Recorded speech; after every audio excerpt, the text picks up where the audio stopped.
নিলু তেন্তে তুমি শ্ৰীৰাম অজ্ঞানী কমুক প্ৰভু কমিউক চৰণে কৰু প্ৰণাম এতেকে বলিয়া নমি জাম্ববন্ত আছে গীতাঞ্জলি কৰি শুনা সৰ্বজন নেৰিবা কীৰ্তন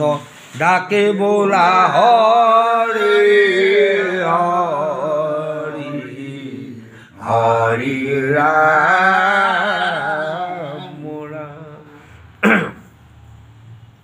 ষষ্ঠ কীৰ্তন ঘোষা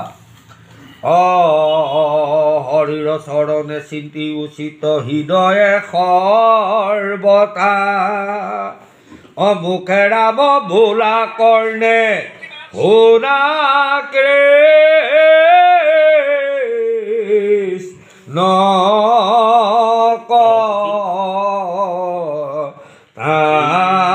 হৰিৰ চৰণে চিন্তি উচিত হৃদয়ে সৰ্বতা মুখে ৰাম ভোলা কৰ্ণে শুনা কৃষ্ণ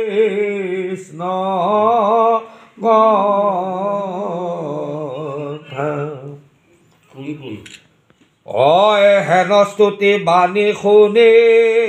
দৈৱ কীৰ্তন চাইলা দায়া দৃষ্টি ভকতক কৃপাময় মৰ্জিল অমিত হাতে সমস্ত শৰীৰ ভৈলত নিৰোজ জাম্বৱন্ত মহাবীৰ হয় মেঘৰ গম্ভীৰ ধ্বনি দিলা সমিধান মণি হেতু ঋষ ৰাজ আইলো তো স্থান তুমি আনি আছা মহামনীষা মন্তক মিছাতে সমস্তে দেয় কলংক আমাক পৰম ভকত তুমি জানো তোমাক দেয়ামণি মোক মহিলে উদ্বাৰকাক গুচুক দুৰ্যশ দেখা লোকত প্ৰত্যয় শুনি আনন্দিত জাম্বৱন্ত মহাশয় তানৰত কন্যা ৰত্ন নামে ৰত্ন আছে নাম জাম্বৱতী কৃষ্ণক বিবাহ দিলা ৰংগে ঋষপতি লগত যৌতুক আনি দিলত শ্যামন্ত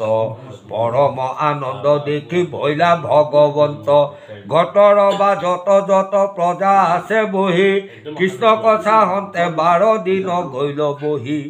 নাখিবাৰ দেখি ভৈলা পৰম দুখিত নিবৰ্তিয়া জান দিলা দ্বাৰ কাপুৰিত গতত পখিলা মণি হেতু যদুৰাই 12 দিন তথাতে আছিলো বাট চাই উলতি নাখিল কৃষ্ণ কিবা অথন্তৰ বোলা হৰি হৰি তৰা সংসাৰ সাগৰ হৰি ৰাম